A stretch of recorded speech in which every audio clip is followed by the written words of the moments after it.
شهر رمضان الذي أنزل فيه القرآن هدى للناس وبينات من الهدى والفرقان فمن شهد منكم الشهر فليصم. صدق الله العلي العظيم. اللهم صل على سيدنا محمد وعلى آل سيدنا محمد وبارك وسلم تسليما. درود شریف ذکر خدا سنت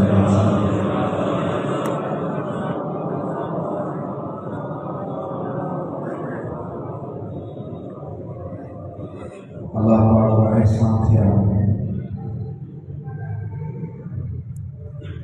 उम्मत मुसलमान के मतलब रमजान शरीफ की हिदायत, रमजान शरीफ जो मिलन, रमजान शरीफ में जेके अजर सरकार दो आलम सल्लल्लाहु अलैहि वसल्लम की उम्मत के बख्शने के लिए अल्लाह पाक की तरफों वो महीनों बरकत रहमत का अल्लाह पाक तो असर की बड़ी जिंदगी नसीब फरमाए। जी रमजान शरीफ जो चल ज़ाहिर हुआ, जी रमजान शरीफ जो चल भी हुआ तो कानून कुदरती पटकी वेंदा आहिनि। रमजान शरीफ के चंड के ॾींहं सां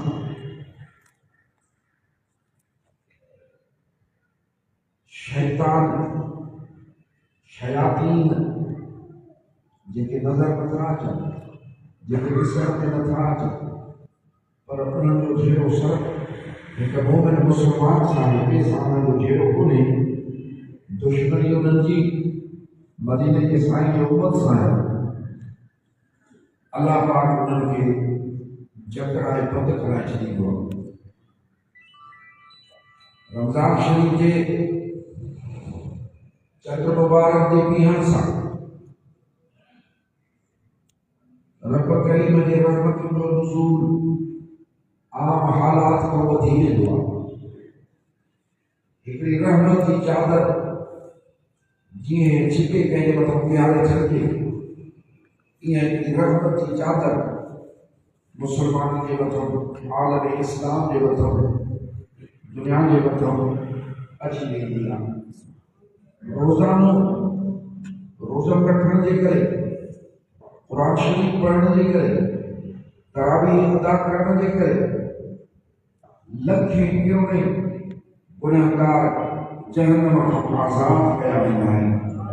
इन करे उलमा सुलहा रमज़ान शरीफ के चंड के ईमान जो चंड सम्झंदा आहिनि त ईमान जो चंड बीठो आहे, तौहीद जो चंड बीठो आहे। कुरान शरीफ के पढ़ण, तिलावत करण ऐं ॿुधण निमाज़ुनि में उहो चंड बीठो आहे। माफ़ी जो चंड बीठो आहे, इस्तग़फ़ार जो चंड बीठो आहे। सोना अल्लाह जे सखावत जो चंड बीठो आहे। मोमिन जे लाइ दुआउनि जो चंड बीठो आहे। दुआऊं मोमिन घुरंदा आहिनि त क़बूल थींदियूं। उमेद जो चंड बीठो आहे। जंहिं जूं उमेदूं गुनाहनि जे करे ख़तमु आहिनि, उन्हनि जी उमेद वरी ज़िंदा थींदी पए, उहो चंड बीठो आहे। सुहिणा रोज़े जो चंड बीठो आहे, निमाज़ जो चंड बीठो आहे, जहन्नम खां आज़ादी और पारो चंड बीठो आहे। उलमा जॾहिं बि सरकार मदीने जा सोना साईं रमज़ान शरीफ जे चंड खे ॾिसंदा हुआ, ॾिसण सां दुआऊं त हर चंड ते फरमाईंदा हुआ, पर हिन चंड खे ॾिसण महिल पाण फरमाईंदा हुआ त ही ख़ैर ऐं बरकत जो चंड। रमज़ान शरीफ जे ॾिसण सां, रमज़ान शरीफ जे चंड खे ॾिसण सां करीम फरमाईंदा हुआ हे ख़ैर ऐं बरकत जो चंड आहे, हे ख़ैर ऐं बरकत जो चंड आहे। ईअं फरमाए पोइ फरमाईंदा हुआ त मां उन ज़ात ते ईमान रखां थो, ये चंड तोखे जंहिं पैदा कयो। बिरादरान इस्लाम रमज़ान शरीफ में माहौल बदली वेंदो, टाइम औकात कमकार उन्हनि में वॾा फेरा फ़र्क़ अची वेंदा आहिनि। हर दिल ते अल्लाह जो ज़िक्र जारी थी वेंदो आहे ऐं कुदरती तौर दिलियूं नरम थी वेंदियूं। नेकी करण जे लाइ, रब जे हुकुम मञण जे लाइ जेके हूअं दिलियूं लहराइनि, रमज़ान शरीफ में कुदरती नरम थी पवंदियूं आहिनि ऐं अल्लाह ताला जो ज़िक्र मदीने जे साईं ते दुरूद इहे ज़बान ते जारी थी वेंदियूं आहिनि ऐं मस्जिद शरीफ़नि जूं रौनकूं बहाल थी वेंदियूं आहिनि।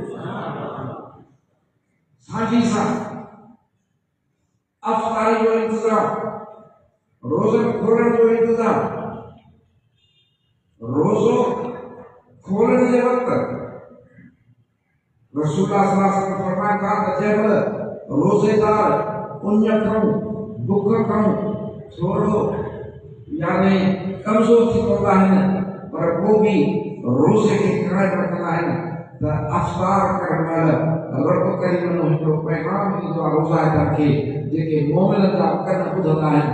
अल्लाह फरमाईंदो अथनि त ए मुंहिंजा ॿारहा, तो जेका मुंहिंजे हुकुम ते तकलीफ़ कई आहे, जे दुनिया मुंहिंजे दीदार जी जाइ हुजे हा त इहो रोज़ो न खुले हा, अॻ में मुंहिंजो ज़ियारत करे,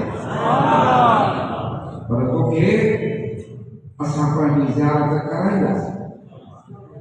हे रोज़नि जूं खोलाइण, अफ़्तारी जा इंतज़ाम पाण फरमायूं त रोज़ो जेकॾहिं कंहिंखे खोलाई, कंहिं रोज़ेदार खे रोज़ो खोलायो, हुनखे अफ़्तार करायव त जेॾो सवाबु रोज़े रखण वारे जो, एॾो सवाबु रोज़े खोलाइण वारे जे मिलाए ऐं हुनजे सवाब में कमी न थी।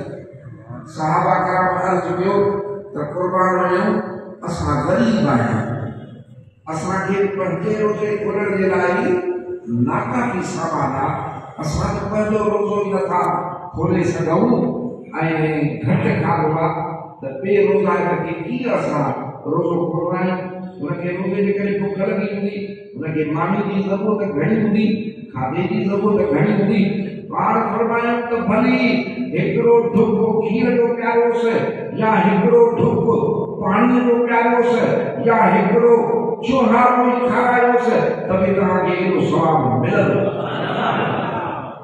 इहे रौनकूं हीअं त रमज़ान शरीफ़ अचण सां ॾिसंदो मस्जिदनि में बहार लॻियूं पियूं आहिनि, कबटनि में जेके क़ुरान शरीफ़ रखियल हूंदा आहिनि, रुॻो काथे ताल में मस्जिद में चूहे हूंदा आहिनि, बाक़ी न त रमज़ान शरीफ़ में ॾिसंदे अक्सर मोमिन इहे कबटनि मां क़ुरान शरीफ़ कढी ईंदा, उन्हनि जूं गिलास मुबारक लाहींदा, इहे क़ुरान ताक़त मां निकिरंदा ऐं इन्हनि क़ुरान ते तिलावत बि कंदा।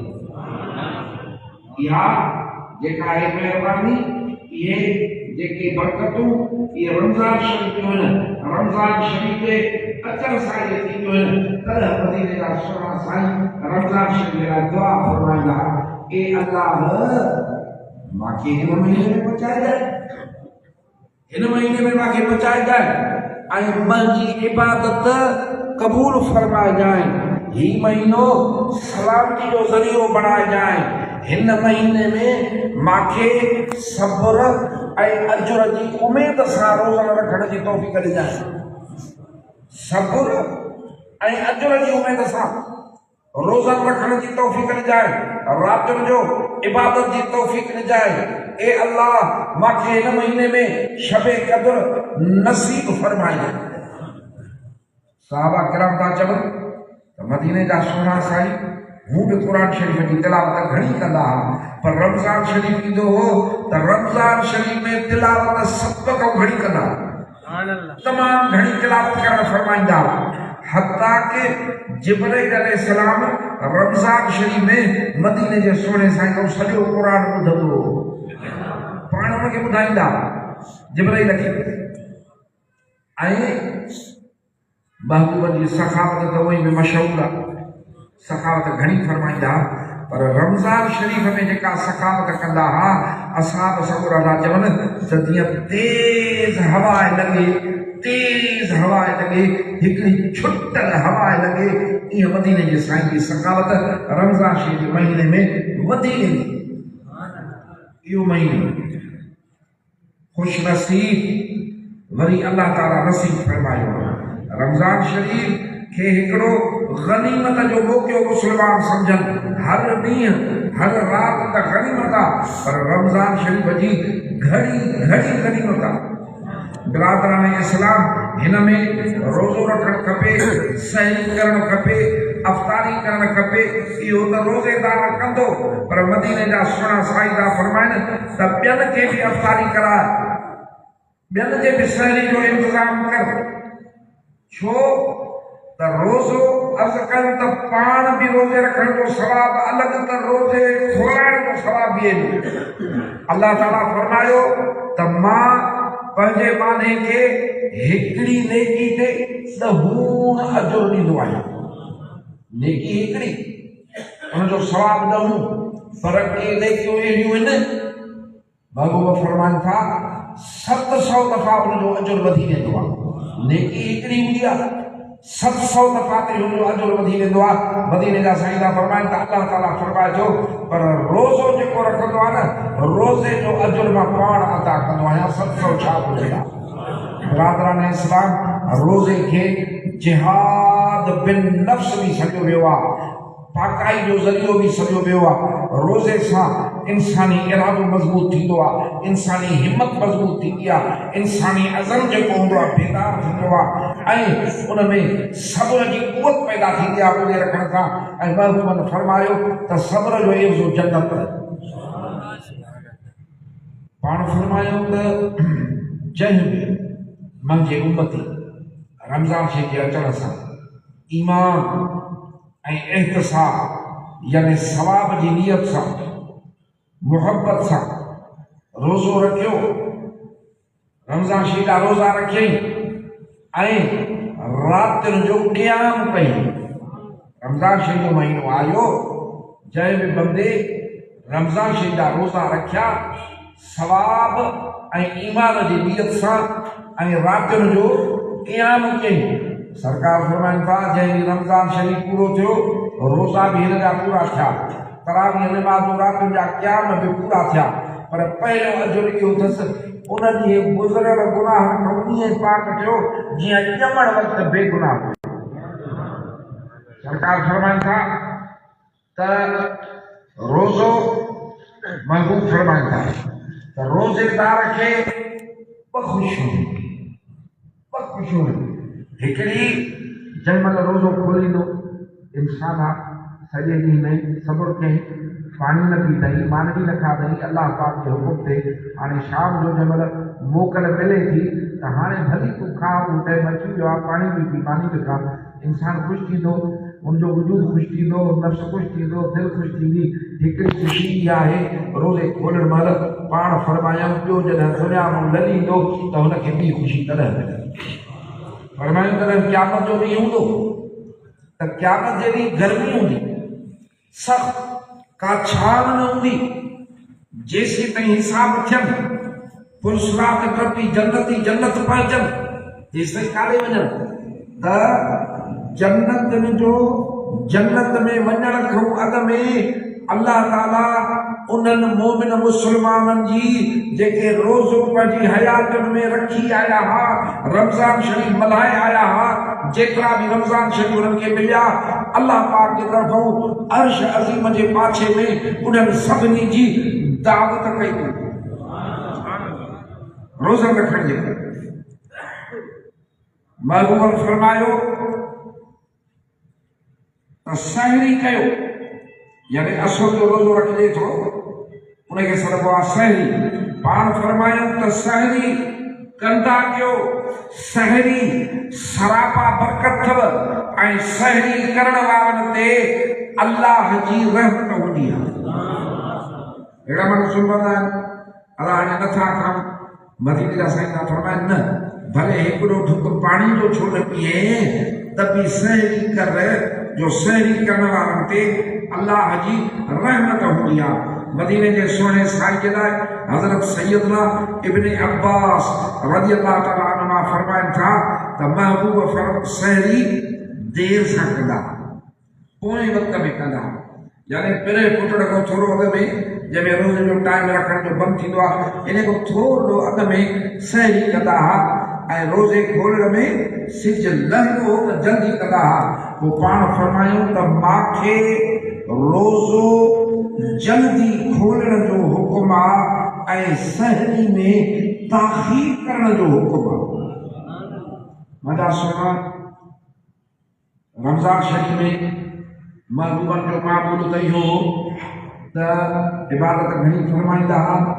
रमज़ान शरीफ़ जे रातियुनि में निंड करणु कोन फरमाईंदा हुआ। सॼियूं सॼियूं रातियूं क़ियाम में, क़ियाम जो मतिलबु आहे निमाज़ में पाण हूंदा हुआ। निमाज़ तरावीह जेका पढ़ंदा आहियूं इहा मदीने जे सांझे उन मामूल जो हिसो अथव जेको सरकार रमज़ान शरीफ़ में रातियुनि जो क़ियाम कंदा हुआ, नफ़िल पढ़ंदा हुआ। हे तरावीह निमाज़ महबूब जे उन मामूल जो हिसो आहे। इहा 3 रकातूं जमायत सां गॾु अदा कयो। ये 2 रकातूं तरावीह निमाज़ मदीने जे सोने साईं जमायत सां गॾु अदा कई, बा जमायत, ऐं अहिड़ी तरह पंहिंजे घर में बि अदा करणु फरमाई।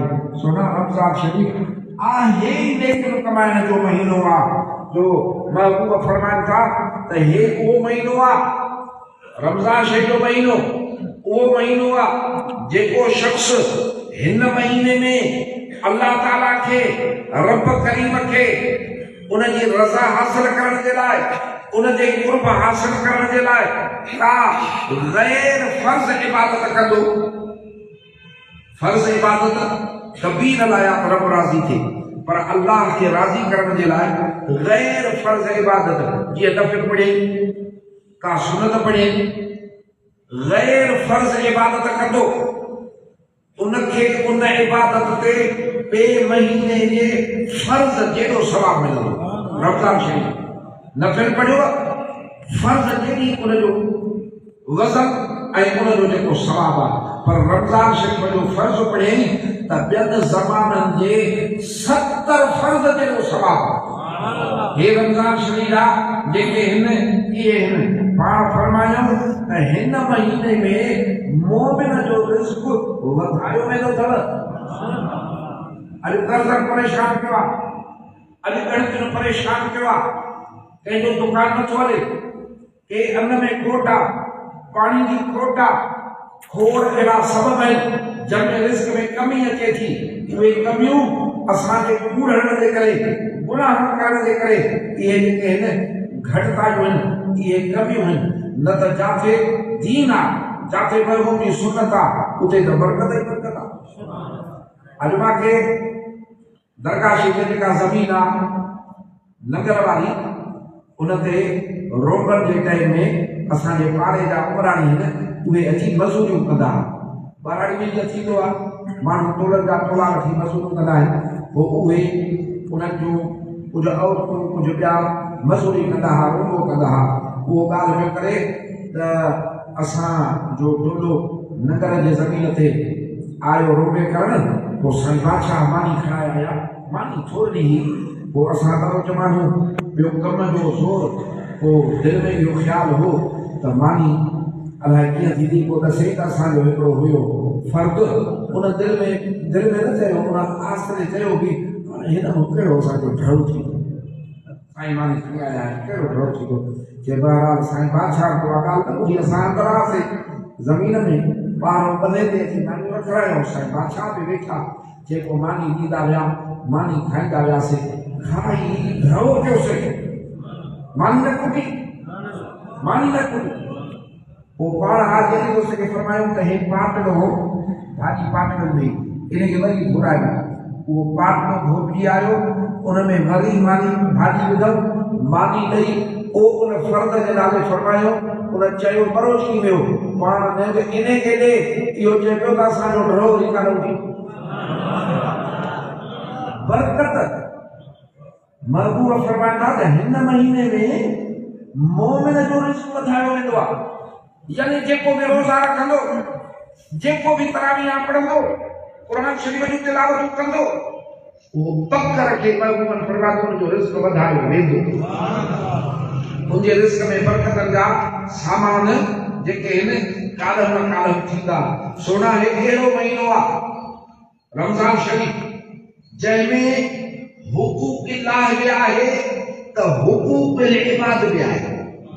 यानी अल्लाह का हक भी नमाज पढ़े, रोजो रखे, रात को तरावी पढ़े, कुरान शरीफ तिलावत करे।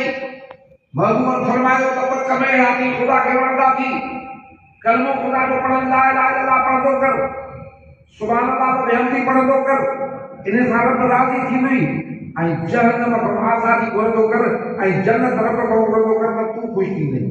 हे महीनो आहे ही रब जे हक़ अदा करण जो, हुकूक इबाद में अदा थींदी थी, हुकूक इलाह अदा थींदी आहे, हुकूक इबाद में अदा थींदी आहे। सोना रोज़ा इफ्तार कराए, हिन महीने में सदका ॾे, हिन में ज़कात ॾे, हिन में फितरा ॾे, इहे जेके आहिनि इहे वरी हुकूक इबाद पाननि जा हक़ में हिन में अदा थींदा आहिनि। पर महबूब फरमायो त शहरुल मवासा रमज़ान शरीफ जो महीनो हमदर्दी जो महीनो अथव।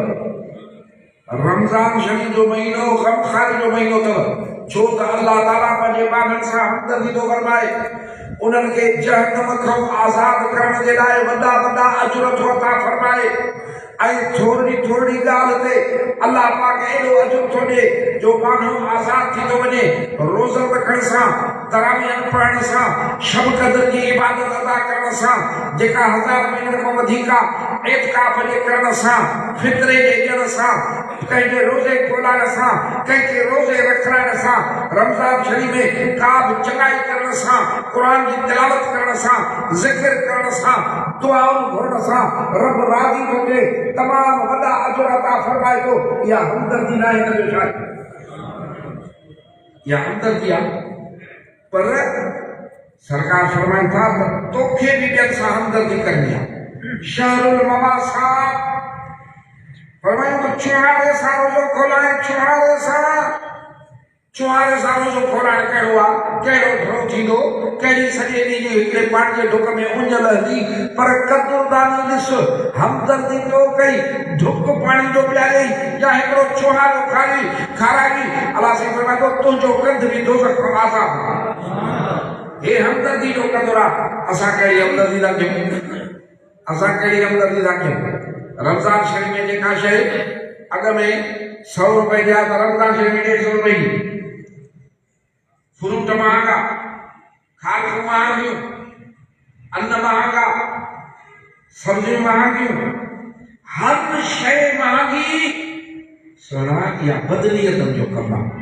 महबूब फरमाइनि था शहरुल मवासा, शहरुल मवासा, हे जेको आहे हे हमदर्दी करण जो महीनो थी, हिन में हमदर्दियूं कजांइ। छो त हमदर्दी जो महीनो रमज़ान मुबारक अल्लाह जो ख़ास तोहफ़ो।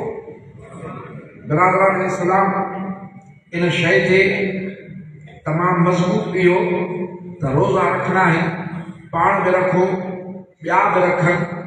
रोज़ो न रुगो अल्लाह ताला जे तरफ़ों अजर जो बाइस आहे, पर इंसान जे जिस्मानी सेहत के लिए तमाम जरूरी है। तहां कंहिं क्वालिफाइड डॉक्टर को पूछो, दुनिया के बेहतरीन डॉक्टर जेके गैर मुस्लिम हुजनि उन्हनि जा मज़मून पढ़ो तो उहे रोज़े की खबर उन्हनि खे नाहे, पर इहा जेका उञ बुख रोज़े के सूरत में रब जे तरफ़ों मिली आहे, इन जे लाइ चवनि था त इहा उञ बुख एॾी त इंसान जे जिस्म खे तंदुरुस्त थी करे तो ॻाल्हि ई पुछो।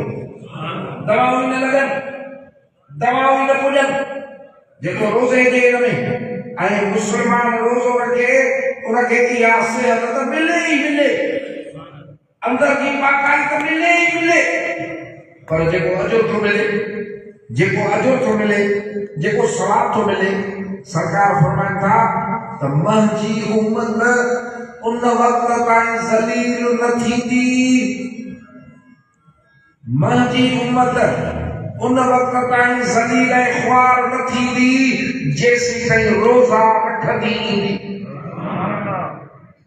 रमज़ान शरीफ़ जा रोज़ा सरकार फरमाए था रखंदी ईंदी। अॼु अरबन में उम्मत आहे पर रोज़ा रखण वारा थोरा आहिनि।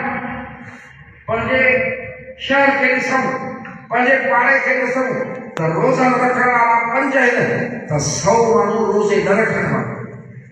जॾहिं इहो 100 माण्हुनि जो रोज़ो रखंदो सॼी उम्मत गॾिजी रोज़ा रखंदी। रमज़ान शरीफ़ जा सरकार फरमाए था ज़लील ख्वार न थींदी जेसि ताईं मुंहिंजी उम्मत रोज़ा रखंदी।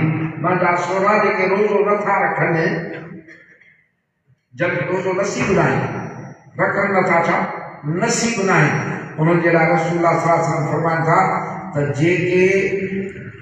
जेके माण्हू रमज़ान शरीफ़ जी नाक़दुरी था कनि बेक़दुरी था कनि।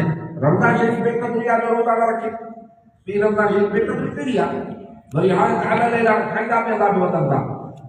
रमज़ान शरीफ़ जी जेको नाक़दुरी करे सरकार फरमाइनि था अहिड़नि माण्हुनि जे उन बुख जी अल्लाह खे ज़रूरत कान्हे। यानी रोज़ेदार रोज़ो रखे थो उन बुख इन जी बि ज़रूरत कान्हे पर इन उन बुख खे रब क़बूल थो फरमाए। इन उन बुख ते रब फरमाए थो त मुंहिंजा बाना जे दीदार करण जी चाह हुजे त मां ज़ियारत करायां आहियां। इन उन बुख ते रब थो फरमाए त तुंहिंजा गुनाह माफ़ थी विया। इन उन बुख ते रब थो फरमाए त तुंहिंजी अशर में दातूं कयूं वञूं। एॾो क़दुरु कयो थो वञे पर उहे बि त उन बुख काटींदा न अलाह जे लाइ पर नाक़दुर आहिनि बेक़दुर आहिनि उन्हनि खे तौफ़ीक़ नथी मिले। सरकार फरमाइनि था त उहे माण्हू जेके बेक़दुर आहिनि अहिड़नि जे उन बुख जी अल्लाह ताला खे ज़रूरत न आहे। यानी उहे अचण नथा ॾिना वञनि उन्हनि खे मोकल नथी मिले तौफ़ीक़ नथी मिले। तॾहिं महबूब दुआ घुरी हुई त मुंहिंजा मौला मूंखे रमज़ान में मुस्तैदी ॾे मूंखे रमज़ान में तौफ़ीक़ ॾे त मां रोज़ा रखां रातनि जो तरावीह इबादत पढ़ां काहिली खां बचाए जाए सुस्ती खां बचाए जाए मथां मां सुस्त थी पवां ऐं रमज़ान शरीफ़ जा रोज़ा रखां। बिरादरान इस्लाम हिन मुबारक महीने में हिन मुतबरक महीने में हेॾियूं नेमतूं थी रहियूं आहिनि। ख़ुसूसन उहे माण्हू जेके फ़क़ीर आहिनि जेके अल्लाह वारनि सां अटैच आहिनि उन्हनि जे मथां वॾो हक़ बणिजे थो। उहे रोज़ो रखनि उन्हनि ते डबल फर्ज़ आहे। उहे फ़क़ीर आहिनि उहे निस्बत वारा आहिनि उहे दीन जे रस्ते ते हलण वारा आहिनि उहे त ज़रूरु रोज़ो रखनि। उहे हिन हुकुम खे ज़रूरु पंहिंजे अखियुनि ते रखनि। तव्हां ॿुधो आहे जेके माण्हू रमज़ान शरीफ़ में उन जे बुख जे करे रोज़ो न रखनि उन्हनि जी अल्लाह खे का ज़रूरत कान्हे।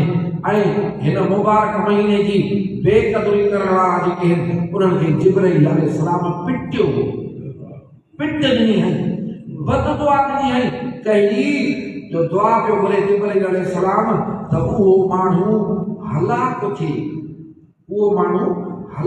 थिए जेको रमज़ान शरीफ़ मिलेसि पोइ बि रब जे रहमत में पाण खे बख़्शराए न सघे त महबूब कयो आमीन। बिरादरान इस्लाम अल्लाह ताला तोखे असांखे या तौफ़ीक़ अता फरमाईंदो। दुआउनि में बि या तौफ़ीक़ घुरो इंशाअल्लाह ताला फसनुयस्सिरहु लिल युस्रा। हिकिड़ी विक खणंदे अल्लाह फरमाए थो मुंहिंजे दीन में मुंहिंजे रस्ते में त ॿियो पेर खणण रखण अञा सवलो करे ॾींदोमांइ इंशाअल्लाह ताला। रमज़ान शरीफ़ जे रोज़ा रखण सां सॼी जमात खे अर्ज़ु आहे राति जो मुकमिल तरावीह अदा कयो। तरावीहनि में हर को हेॾे होॾे न वञो पर हाणे उन लॻी आहे हाणे पेशाब ते थो वञा हर औखो पतो आहे 20 रकातूं क़ुर ॿुधो। इहो क़ुर क़यामत जे ॾींहुं सुफ़ारशी पढ़बो। हे रोज़ा सुफ़ारशी पढ़बा रोज़ा रखो। शरीयत जो उज़रा कंहिंखे शरई उज़रा कंहिंखे उनखे मोकल आहे उनखे शरीयत जे हिसाब सां इजाज़त ॾिनी आहे उहो भले बाक़ी जे न त रोज़ा रखो। जिस्मानी सेहत बि थींदी रब्बानी रहमत बि थींदी इंशाअल्लाह ताला। ॿियो 8 तारीख़ माना आचर जे ॾींहुं रोज़ो आचर वारो रोज़ो शाम जो आख़िर शाम जो रोज़ो इंशाअल्लाह ताला हज़रत सखी नाले वठे साईं बादशाह जे उर्स मुबारक जो ॾींहुं आहे। दरगाह शरीफ़ ते रोज़े खोलण जो इंतज़ाम कयो वेंदो। जेको बि अचे त हिन उर्स मुबारक में शरीक थिए त उनखे दावत आहे। छो त हे उहे हस्तियूं आहिनि जन जे मथां रब जे करम जा ककर हुया। जीअं पंहिंजे रब खे अर्ज़ु कयूं उहे थिए। कंहिंखे पुट जी दुआ पिया कनि त पुट पिया थियनि, कंहिंखे बीमारी खां छुटण जी दुआ पिया कनि त बीमारी खां छुटा पिया वञनि। कहिड़ियूं कहिड़ियूं तव्हांखे ॻाल्हियूं ॿुधाइजनि अक्सर बेशतर तक़रीर में ॿुधंदा रहंदा आहियो। संदन जो शाम हे उन्हनि जो उर्स मुबारक आहे 8 रमज़ान शरीफ़ जे ॾींहुं आख़िर जे ॾींहुं शाम जो। इन में बि जेको जेको शरीक थी सघे आराम सां त उन खे दावत आहे। अल्लाह ताला तव्हां असांजे मथां रहमत फरमाए। अल्लाहुम्मा सल्ली अला सय्यिदिना मुहम्मद व अला सय्यिदिना मुहम्मद व बारिक वसल्लम तस्लीमा। मालिक साईं तुंहिंजी रहमत आई आहे, तुंहिंजे रहमत जो महीनो आयो आहे, बरकतुनि जा ॾींहं आया आहिनि। असांखे तौफ़ीक़ अता फरमाए असां रमज़ान शरीफ़ जा रोज़ा रखूं। जेके बि रमज़ान शरीफ़ जा रोज़ा रखनि था उन्हनि जा रोज़ा क़बूल फरमाए। रोज़े में ग़लतियूं थी वञनि, कोताहियूं थी वञनि, बाधायूं बशरायूं असांखे ग़लतियूं कोताहियूं माफ़ करण फरमाए। रात जो तरावीह नमाज़ पढ़ण जी तौफ़ीक़ अता फरमाए। क़ुरान शरीफ़ पढ़ण ॿुधण जी तौफ़ीक़ अता फरमाए। उन में जेके असां खां सहल थियनि ग़लतियूं थियनि उन्हनि जी बि असांखे माफ़ी अता फरमाए। जन न पढ़िया आहिनि रोज़ा न रखिया आहिनि उन्हनि खे बि तौफ़ीक़ अता फरमाए। रमज़ान शरीफ़ बरकत रहमत सभिनी मुस्लमान खे अता फरमाए। मोमिननि जे रिज़्क़ में बरकतूं फरमाए। हिक ॿिए सां हमदर्दी अता फरमाए। बेहयाई बेदीनी दूर करण फरमाए। महांगाई दूर करण फरमाए। बीमारियूं तकलीफ़ूं दूर करण फरमाए। हुक्मराननि खे रइयत जे मथां महिरबान करण फरमाए। पाणी जो ॾुकर था ॾसनि पंहिंजे रहमत जा पाणी रमज़ान शरीफ़ में दुआऊं क़बूल कर। मुस्लमाननि जूं रहमत जा पाणी बि अता फरमाए। अल्लाहुम्मा रब्बना आतिना फिद दुनिया हसनतन व फिल आखिरति हसनतन व क़िना अज़ाबन्नार। अल्लाहुम्मा सल्लि अला सय्यिदिना मुहम्मद व अला सय्यिदिना मुहम्मद व बारिक वसल्लम।